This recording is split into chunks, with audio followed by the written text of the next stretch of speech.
guys, come with me at i-hire natin si Monggay para maging teacher. Siyempre guys, gusto niya talaga maging teacher. So, hire na natin. Una, magawa muna tayo ng hire. Ito. Ako kasi guys, magaling kasi sa may teacher-teacheran. So, ano yun?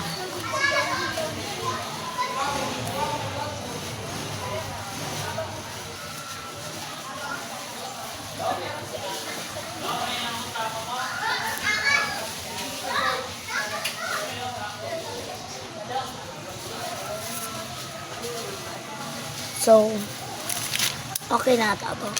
Yung be a hired as a teacher. Lagyan pa natin. Blah, blah, blah, blah, blah. Blah, blah, blah, blah, blah, blah. Blah, blah, blah, blah. Blah, blah, blah. Blah, blah, blah. Blah, blah. Yan. Nice. Kung sino mo hindi nakakita, eto nga. Yan.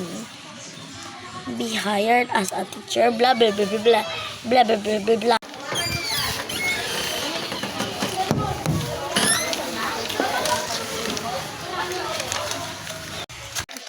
Well guys, dito kami nag-interview. So, intay lang natin siya pagkatapos niya na umihi. Malis gamay niya. Ayan na siya. Huli ka, Balbon. Ah. Ano? Mag-ano ka dyan ng yes or no?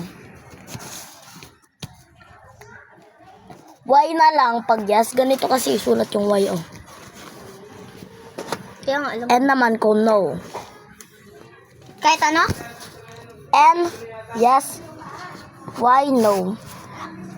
Gusto mo Saan ba? ko isusulat? Dito. Gusto mo ba may hired as teacher ko? Ay, hindi. Yung ano ko. Yung isa pang teacher. Teacher. Sabi kasi No? ni you. Ha? You, parang Y. Sabi kasi na madam. Yes. Ito yan. Ano ba yan?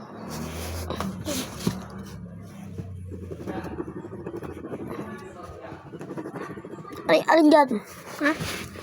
You. Yan. Okay na. So, bibidyoan na kita. Sumapit ka doon.